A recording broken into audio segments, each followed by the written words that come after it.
تاریخ انسانی نے ہزاروں جنگجو دیکھے، لاکھوں بہادر دیکھے اور بڑے بڑے فاتحین دیکھے جنہوں نے زمین کے نقشے بدل دیے۔ سکندر اعظم ہو یا چنگیز خان، ان کی تلواریں خون تو بہا سکتی تھیں مگر دلوں کو فتح نہیں کر سکتی تھیں۔ لیکن ریگستان عرب کی تپتی ہوئی ریت سے ایک ایسی ہستی ابھری جس کی شجاعت کا لوہا صرف زمین والوں نے نہیں بلکہ آسمان والوں نے بھی مانا۔ ایک ایسا بہادر جس کی تلوار ذوالفقار جب میان سے نکلتی تھی تو باطل کے بڑے بڑے سرداروں کے سانس رک جاتے تھے۔ ایک ایسا حکمران جس کے پاس دنیا کی دولت قدموں میں تھی مگر اس نے جو کی روٹی کو ترجیح دی۔ آج ہم تاریخ کے اس اوراق کو پلٹیں گے جس پر ایک ہی نام لکھا ہے، شیر خدا، فاتح خیبر، حیدر کرار، حضرت علی ابن ابی طالب۔ یہ کہانی صرف ایک جنگجو کی نہیں، یہ کہانی ہے عشق اور طاقت کے اس کمال کی جس کی مثال آج تک دنیا پیش کرنے سے قاصر ہے۔ مکہ کی وادی، جہاں ہر طرف بتوں کی پوجا ہوتی تھی، وہیں 13 رجب کو ایک ایسا بچہ دنیا میں آیا جس نے اپنی پیشانی کبھی کسی بت کے سامنے نہیں جھکائی۔ شاید یہی وجہ ہے کہ تاریخ انہیں کرم اللہ وجہہ لکھتی ہے، یعنی وہ چہرہ جسے اللہ نے بزرگ و برتر کر دیا۔ آپ کی پرورش کسی عام گھرانے میں نہیں ہوئی بلکہ آپ کی تربیت براہ راست نبی کریم صلی اللہ علیہ وسلم کی گود میں ہوئی۔ ذرا سوچیں، جس کا مربی اور استاد خود رسول خدا ہو، اس کا کردار کیسا ہوگا؟ بچپن ہی سے حضرت علی کا مزاج عام بچوں جیسا نہ تھا۔ جب قریش کے بچے کھیل کود میں مصروف ہوتے، علی نبی کے قدموں میں بیٹھ کر حکمت و دانائی سیکھ رہے ہوتے۔ یہ وہی ابتدائی دور تھا جس نے آپ کو نہ صرف جسمانی طور پر بلکہ روحانی طور پر بھی فولاد بنا دیا تھا۔ پھر وہ رات آئی جو کسی بھی عام انسان کا پتہ پانی کرنے کے لیے کافی تھی، شب ہجرت۔ مکہ کے تمام قبائل کے خونخوار قاتل ننگی تلواریں لے کر نبی کے گھر کا محاصرہ کر چکے تھے۔ موت دروازے پر دستک دے رہی تھی۔ اللہ کے رسول نے ہجرت کا ارادہ فرمایا، لیکن بستر رسول خالی نہیں چھوڑنا تھا۔ یہاں سوال یہ تھا کہ وہ کون ہے جو اپنی جان کا سودا کرے؟ وہ کون ہے جو وہاں سوئے جہاں تلواروں کی بارش ہونے والی ہے؟ ایسے میں صرف ایک ہی شیر آگے بڑھا، علی۔ تاریخ گواہ ہے کہ اس رات حضرت علی ایسی پرسکون نیند سوئے جیسے وہ دشمنوں کے گھیرے میں نہیں بلکہ ماں کی آغوش میں ہوں۔ اس رات علی نے دنیا کو بتا دیا کہ بہادری جسم کے ڈولے سے نہیں بلکہ ایمان کی پختگی سے آتی ہے۔ وقت گزرتا گیا اور اسلام کے خلاف سازشیں بڑھتی گئیں۔ سن 5 ہجری غزوہ خندق کا مقام۔ مدینہ کے گرد خندق کھدی ہوئی تھی اور کفار کا سب سے بڑا پہلوان عمرو بن عبد ود خندق پھلانگ کر مسلمانوں کو للکار رہا تھا۔ یہ وہ پہلوان تھا جسے 1000 سواروں کے برابر سمجھا جاتا تھا۔ اس کی آواز گرج رہی تھی، ہے کوئی جو مجھ سے لڑے؟ ہے کوئی جو جنت میں جانا چاہتا ہو؟ صحابہ میں خاموشی چھا گئی۔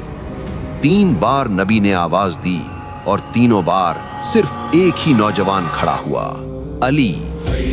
جب علی میدان میں گئے تو دھول اڑی، تلواروں کی جھنکار سنائی دی اور پھر فضا میں صرف ایک نعرہ گونجا، اللہ اکبر۔ عمرو بن عبد ود کا سر زمین پر تھا اور علی کی تلوار فضا میں۔ نبی کریم نے فرمایا، آج کل کا کل ایمان کل کے کل کفر کے مقابلے پر ہے۔ لیکن حضرت علی کی شجاعت کا سب سے بڑا امتحان ابھی باقی تھا۔ سن 7 ہجری، مقام خیبر۔ یہ یہودیوں کا وہ قلعہ تھا جو لوہے اور پتھر کا پہاڑ معلوم ہوتا تھا۔ مسلسل کئی دن تک لشکر اسلام قلعہ فتح کرنے کی کوشش کرتا رہا مگر ناکامی ہوئی۔ فوجیں تھک چکی تھیں، امیدیں دم توڑ رہی تھیں۔ پھر وہ تاریخی اعلان ہوا جس نے جنگ کا پاسا پلٹ دیا۔ رسول خدا نے فرمایا، کل میں یہ جھنڈا اس شخص کو دوں گا جو اللہ اور رسول سے محبت کرتا ہے اور اللہ اور رسول اس سے محبت کرتے ہیں۔ اگلی صبح علم حضرت علی کے ہاتھ میں تھا۔ آپ کی آنکھوں میں آشوب یعنی تکلیف تھی۔ نبی نے اپنا لعاب دہن لگایا اور پھر علی طوفان بن کر خیبر پر ٹوٹ پڑے۔ مرحب جیسا دیو ہیکل جنگجو ایک ہی وار میں کاٹ دیا گیا۔ اور پھر تاریخ نے وہ منظر دیکھا جو عقل تسلیم کرنے سے انکاری ہے۔ جنگ کی شدت میں آپ کی ڈھال گر گئی تو آپ نے قلعہ خیبر کا وہ بھاری آہنی دروازہ جسے 40 آدمی مل کر ہلاتے تھے اپنے ننگے ہاتھوں سے اکھاڑ دیا اور اسے ڈھال بنا کر جنگ لڑتے رہے۔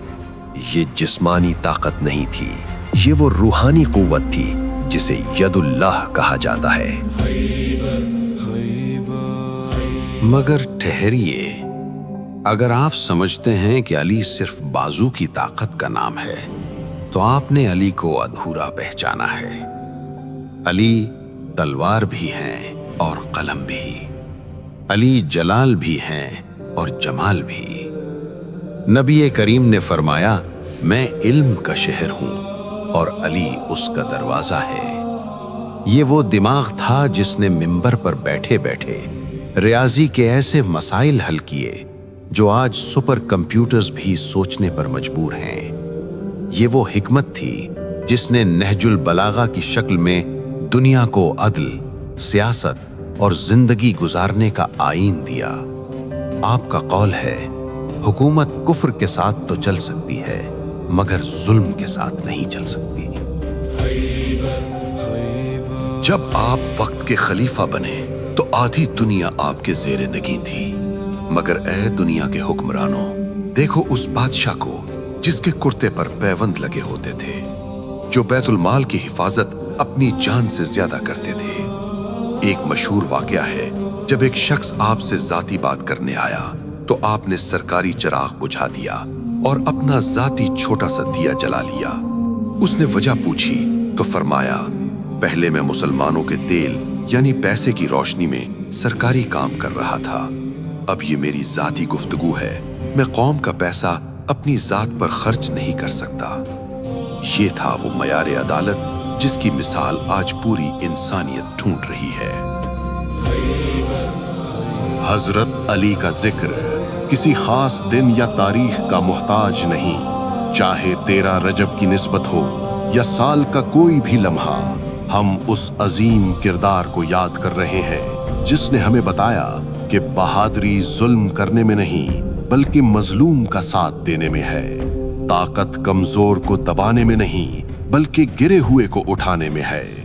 چاہے خیبر کا میدان ہو یا کوفہ کی مسجد، علی کا کردار رہتی دنیا تک حق اور سچ کا استعارہ رہے گا۔ سلام ہو شیر خدا پر۔